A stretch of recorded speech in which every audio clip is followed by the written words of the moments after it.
కూటమి ప్రభుత్వంలో కొన్ని గుసగుసలు అయితే ఎక్కువైపోయినాయంటండి. ఏంటంటే ఎంపీలు కావచ్చు, ఎమ్మెల్యేలు కావచ్చు, ఆ ప్రాంతం ఈ ప్రాంతం లేదు, ప్రతి నియోజకవర్గం ఎమ్మెల్యేలు ఎంపీలు చాలామంది ఎక్కువగా మాట్లాడుకున్న మాట ఏంటంటే మనం బ్యాడ్ అయిపోతున్నామేమోనండి. ఎక్కువ మంది ఎమ్మెల్యేలు జరిగే డిస్కషన్ ఇది. మనం బ్యాడ్ అయిపోతున్నామేమో, ఏంటి కొన్ని నిర్ణయాలు చంద్రబాబు నాయుడు గారు తీసుకుంటున్న కొన్ని నిర్ణయాలు చూసి మనం బ్యాడ్ అయిపోతున్నామేమో అని ప్రతి ఒక్కరు కూడా ఆలోచించుకోవడం జరుగుతుందంట, పునరాలోచించుకుంటున్నారు. వాళ్ళలో వాళ్ళకే ఎక్కువగా డిస్కషన్ జరుగుతుందంట. ఎందుకంటే కింది స్థాయి నాయకుల్లో కొంతమంది మాట్లాడుకున్న మాటలు పొక్కి ఆ నోటి ఈ నోటి ఎక్కువగా జరుగుతున్న డిస్కషన్ ఏమైనా ఉందంటే కనుక ఇదే, మనం బ్యాడ్ అయిపోతున్నామేమోనండి. ఏ విషయంలో బ్యాడ్ అయిపోతున్నారు? ఎమ్మెల్యేలు ఎందుకంత అసంతృప్తి వచ్చింది? చంద్రబాబు నాయుడు గారు తీసుకుంటున్న నిర్ణయాలు అసలే సొంత పార్టీలోనే నాయకులకి ఎందుకు నచ్చడం వల్ల, ఇలాంటి విషయాలని మనం మాట్లాడబోతాం. ఫస్ట్ అయితే లైక్ చేయండి. లైక్ చేస్తే నాకు మోటివేషన్ ఉంటుంది, ఎక్కువ మందికి ఇన్ఫర్మేషన్ జరుగుతుంది. కొత్తగా మన ఛానల్ చూస్తే పక్కాగా సబ్స్క్రైబ్ చేయండి. మీ అమూల్యమైన అభిప్రాయాన్ని కామెంట్ రూపంలో తెలియజేయండి. ఫస్ట్ అయితే లైక్ చేయండి.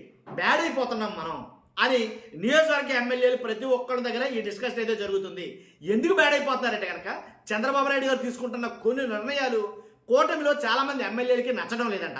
అలాగని చెప్పలేరు, మాకు నచ్చడం లేదు ఈ నిర్ణయం అని చెప్పలేరు. కాబట్టి ఆయన ఏది చెప్తే దానికి వంత పట్టడం తప్ప రెండో ఆప్షన్ లేదు.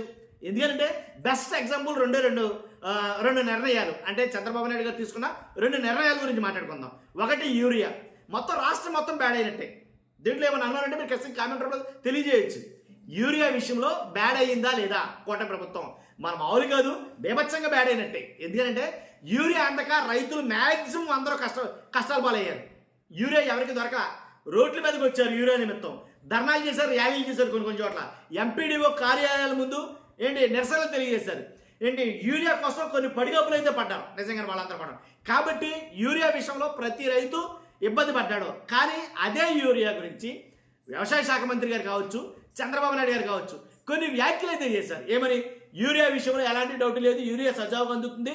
అసలు లైన్లో నుంచిన వాళ్ళు రైతులే కాదు, రైతులతోటి రాజకీయం చేయిస్తారో కానీ వాళ్ళు రైతులు కాదు అని చంద్రబాబు నాయుడు గారు అన్న మాటతోటి రైతులు మొత్తం ఒక్కసారి బగ్గుమన్నారు. ఇదేంటిది, నిలబడ్డారందరూ రైతులే, రైతులు కాకుండా వేరే వాడు వచ్చేందుకు నుంచి ఉంటాడు యూరియా గురించి. కాబట్టి రైతులు కష్టపడ్డారన్న మాట వాస్తవం, ఇది ఒప్పుకొని తీరాలి. యూరియా అందలేదన్న మాట వాస్తవం, ఇది ఒప్పుకొని తీరాలి. కాబట్టి రైతుల ముసుగులో రాజకీయం, లేదా రైతులే కాదు లైన్లో నిలబడ్డ వాళ్ళు యూరియా ఎందుకు అందట్లేదు, యూరియా బంగాళాగా ఉంటుంది. ఇంకొక 1 స్టెప్ ముందుకేసి వ్యవసాయ శాఖ మంత్రి అచ్చెన్నాయుడు గారు ఏం చెప్పారు?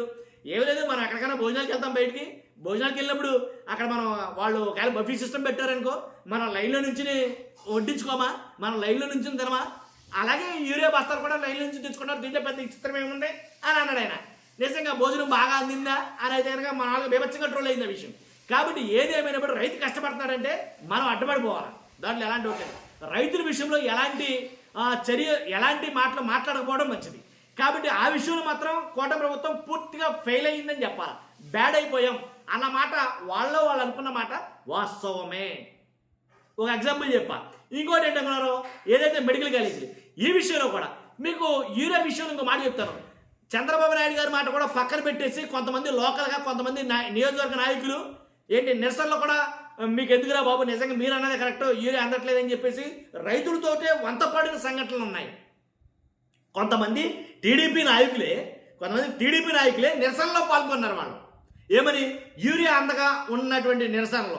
కానీ యూరియా అందట్లేదని కింద నుంచి పై స్థాయి వరకు తెలుసు, కానీ దాన్ని ఏదో మసిపూసి మారేడుగా చేయాలని ప్రయత్నం చేశారు, దాంట్లో విఫలమయ్యారు. ఇది మాత్రం వాస్తవం. యూరియా విషయంలో స్టిల్ టుడే ఈ రోజు కూడా యూరియా ప్రాబ్లం అయితే ఉంది రాష్ట్రంలో.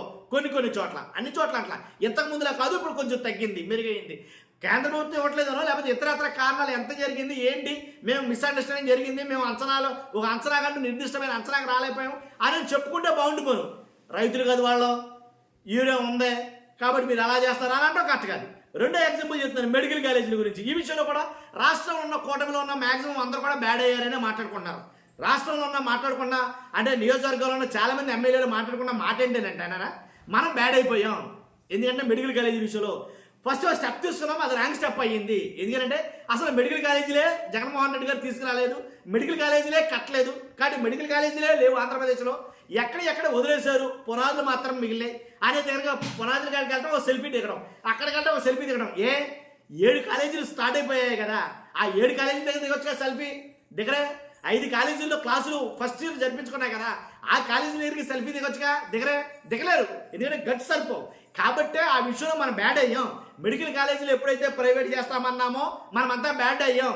కాబట్టి రాష్ట్రంలో ప్రజలందరూ కూడా ఏంట్రా ప్రభుత్వ ఆస్తులు ప్రైవేట్ పరం చేసేస్తానన్నారు ఇంట్రెల్లా అని మాట్లాడుకుంటున్నారు మన గురించి. అని అయితే కనుక ఆనోటి ఈనోటో చాలా మంది నియోజకవర్గాల్లో ఎమ్మెల్యేలు దీని మీద డిస్కషన్ చేసుకుంటున్నారంట. ఇది వాస్తవం అంట, చాలా మంది చెప్పుకున్నారు ఈ మాట. కాబట్టి నేను అనేది ఏంటంటే 100% బ్యాడ్ అయ్యారు నా అభిప్రాయం. ఇది ఇప్పుడు వరకు వీళ్ళ మాట్లాడుకున్న మాటలు చెప్పాం. నా అభిప్రాయం ఏంటంటే బ్యాడ్ అయ్యారు. మెడికల్ కాలేజీ విషయంలో కావచ్చు, అలాగే ఏదైతే యూరియా విషయంలో కావచ్చు, కొన్ని తీసుకున్న సరైన నిర్ణయాలు లేకపోవడం వల్ల, కాబట్టి ఒక అంచనా లేకపోవడం వల్ల, ఒక నిర్దిష్టమైన ప్రణాళిక లేకపోవడం వల్ల 17 కాలేజీ జగన్మోహన్ రెడ్డి గారు తీసుకొచ్చాడు. ఓకే, కరెక్టే, శ్రీకారం చుట్టాడు, కరెక్టే, ఒప్పుకో, తప్పేముంది.